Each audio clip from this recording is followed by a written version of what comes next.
I am Ritu Bhalla. I am two-time blood cancer survivor. I had cancer at the age of 4 and then at the age of 11. I am currently Girl Childhood Cancer Ambassador of India. मेरा नाम अजय कुमार है और मैं 2 time एलियल cancer survivor हूँ। कैनकिड्स का एक initiative हमने जो लिया है एज ए सर्वाइवर, वो है हमारा सर्वाइवर पासपोर्ट। मेरा नाम चारू मित्तल है। मैं एक ब्लड कैंसर सर्वाइवर हूँ और मैं फर्टिलिटी प्रोजेक्ट पे काम कर रही हूँ। मेरा नाम चंदन है और मैं एलियल ब्लड कैंसर सर्वाइवर हूँ और मैं पासपोर्ट टू लाइफ प्रोजेक्ट को अजय के साथ मिलकर लीड कर रहा हूँ as a survivor leader. Family is not really convinced to bring children to hospital because it costs to them, it takes a lot of courage and they want to save boys than girls. लड़कियों की शादी नहीं हो पाएगी, अगर हमने उसका treatment भी करा दिया तो क्या फ़ायदा, लड़की एक बोझ है, अगर मर जाती है तो अच्छा ही है ना। अनदर पॉइंट वाज कि आगे जाके हमें लड़कियों को पढ़ाना लिखाना तो है नहीं और उसकी अगर कैंसर से ठीक भी हो जाती है तो शादी नहीं होगी। Then we proceed towards the study where we spoke to the doctors at hospital and we found that there is a very big gap in the database, and we also figure out there is only 1 in 13 girl survivors who are coming back for follow-up and 1 in 3 girl patients who are coming for treatment at the hospital. So it was a eye opener for me, and the study was about 6 months, after which I presented this study at Hong Kong where it was really appreciated and nobody knows about it. That was the key aspect we found. After this quantitative and qualitative study, we come up with a project. We decided that there is an intervention required in this hospital and this state, which require more survivors, more female survivors to come up and show their outcome to other children, other parents, so that they can also get motivated and they keep on bringing their child for their treatment. All the children complete their treatment. Really, the people that are affected most by this type of problem, by gender bias. Like I said, the reason that we're doing this is in the end to advocate for better treatment. Fertility का issue था तो मैंने उस time I was 27 years old, तो मैंने doctors को बोला कि डॉक्टर हमें तो ये बात बताई नहीं गई कि फर्टिलिटी भी आपकी इफेक्ट हो सकती है कैंसर से। तो डॉक्टर ने बोला कि आपको नहीं बताया गया, तो मैंने बोला कि हमें नहीं बताया गया कि हमारी फर्टिलिटी भी इफेक्ट हो सकती है।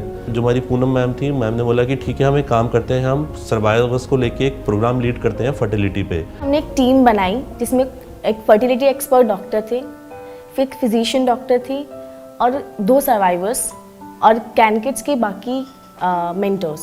तब से ये स्टडी स्टार्ट की गई और हमने जो हमारा यंग सर्वाइवर ग्रुप है उसी में से ही 21 सर्वाइवर्स को चूज़ किया कि हम उनके ऊपर स्टडी करेंगे। So what was found in that forum was there was a huge lackness in knowledge, and that's what motivated me, stimulated me to work with CanKids to initiate the research project. So approximately 70 to 80 people attended in that forum. And what was interesting to see was that there were lots of questions on relating to the knowledge of fertility and cancer. और ये study कुछ इस तरह से start हुई कि हमने clinics किए डॉक्टर्स के साथ मिलके। हमने सबसे पहले सारे सर्वाइवर्स का डेटा लिया कि उन किसको क्या क्या डिजीज़ थी, क्या क्या था। हमने एक बेसलाइन इंफॉर्मेशन फॉर्म जनरेट किया और डॉक्टर्स के साथ क्लिनिक किए और डॉक्टर्स ने जिस हिसाब से हमें जो टेस्ट बोले सब उनके कराने के लिए, जो दवाइयाँ बोली, हमने उन्हें वो प्रोवाइड कराई। ये सब होने के बाद ये स्टडी लगभग 4 क्लिनिक्स हुए हमारे। 2014 में स्टार्ट हो गया था ये प्रोजेक्ट और ये लगभग 1-1.5 साल चला। तब हमें एक लास्ट में एक पॉइंट पे आए कि कुछ सर्वाइवर्स हैं जिनकी फर्टिलिटी अफेक्टेड है।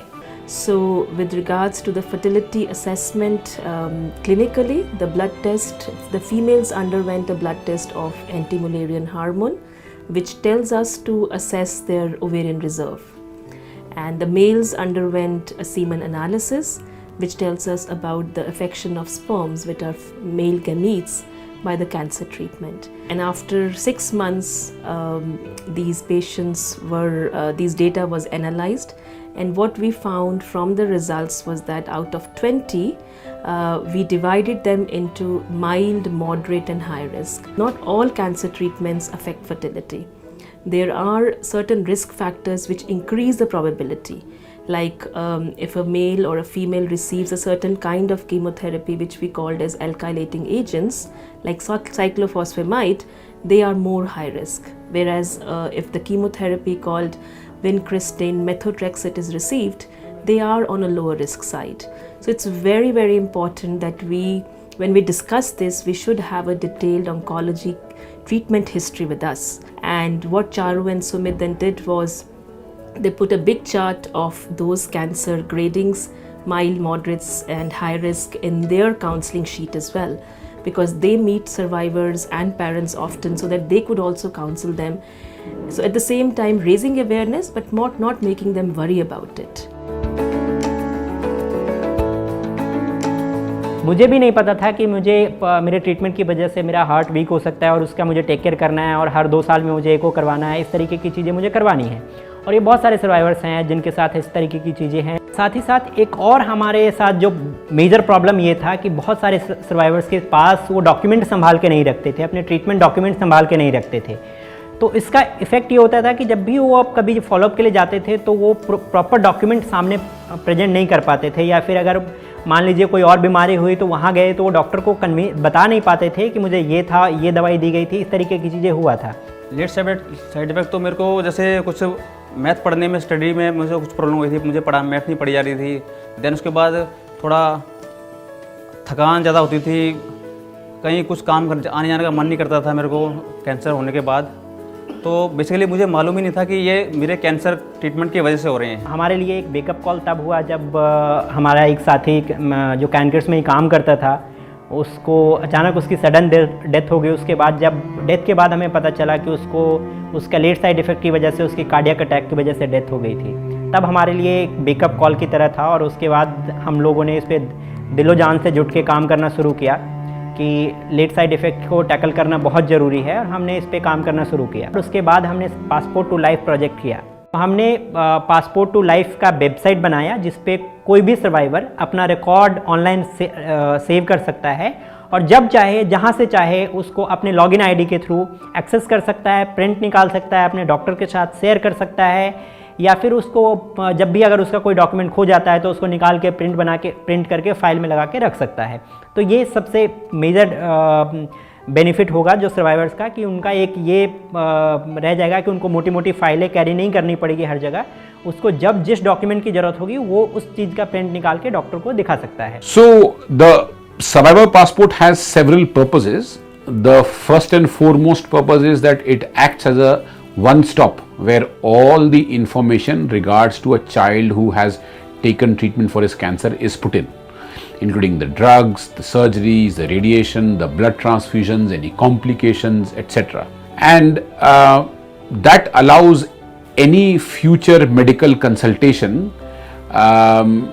to take those circumstances into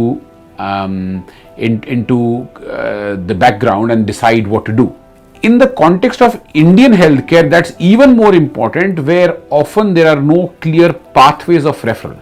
So a patient may go to any hospital or any doctor and there's not necessarily a mechanism of going to one person or the other person. Often that person in a different city would have no contact or no link with the primary treating physician of the child. Historically, none of these records have been kept electronically, and often there are no paper records as well.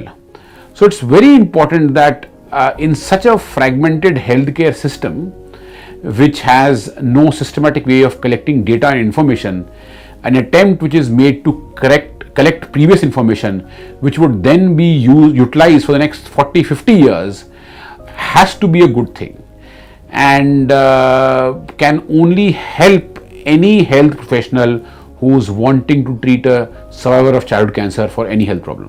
सुबह सिन्हा जो हमारे लिए ये website design किया, वो भी voluntary basis पे free of cost, कोई भी चार्ज नहीं लिया हमसे, और उसने ये डिज़ाइन किया। मैं उसका भी बहुत बहुत धन्यवाद करना चाहता हूँ, क्योंकि उसने दिन रात एक करके हमारे लिए वेबसाइट डेवलप करके दिया, और जिस तरीके से हम इस वेबसाइट को चाहते थे उस तरीके से उसने इस वेबसाइट को डेवलप करके दिया। साथ ही साथ जो हमारा COG का गाइडलाइन है उसके एल्गोरिथम को पूरा हमारे वेबसाइट में डाला, ताकि वेबसाइट ऑटोमेटिक ये ट्रैक कर ले कि कौन से सर्वाइवर्स को कौन सी दवाई कितने डोज में दी गई है और उसका पोटेंशियल लेट साइड इफेक्ट क्या हो सकता है। ये वेबसाइट ऑटो ट्रैक करेगा, हमें उस पर हर चीज़ अपलोड करने की ज़रूरत नहीं होगी। वेबसाइट ऑटो रिमाइंड करेगा कि आपका नेक्स्ट फॉलोअप कब है, नेक्स्ट कौन सा फॉलोअप है। ये सारी चीज़ें हमारा वेबसाइट का ही पार्ट है। आज हमारे सर्वाइवर ग्रुप में लगभग 500 से ज़्यादा सर्वाइवर्स हैं अक्रॉस द इंडिया। हमारे 9 चैप्टर हैं टोटल, अलग अलग सिटीज़ में हमने अलग अलग चैप्टर बनाए हुए हैं, और उस चैप्टर के थ्रू हम पूरे पैन इंडिया में इस ग्रुप को लीड करते हैं। हमारा इस ग्रुप का मेन मकसद यही है कि हम कम्युनिटी लेड रिसर्च को प्रमोट करें, हम एडवोकेट करें, अपने राइट्स के बारे में लोगों को बताएं, हम अपने राइट्स के लिए लड़ें और हम अपने हक के लिए काम करें। इन फ्यूचर अगर किसी को कैंसर होता है तो उसको वो चीज़ों को फेस ना करना पड़े जो हमें फेस करना पड़ा अपने ट्रीटमेंट के दौरान। सो हम इसलिए लड़ रहे हैं, इसलिए हम अपनी आवाज़ बुलंद कर रहे हैं सर्वाइवर्स ग्रुप के साथ मिलके, ताकि सर्वाइवर्स को जितने भी कैंसर पेशेंट हैं, चाइल्डहुड कैंसर पेशेंट हैं, उनको best possible treatment, care and support मिलना चाहिए।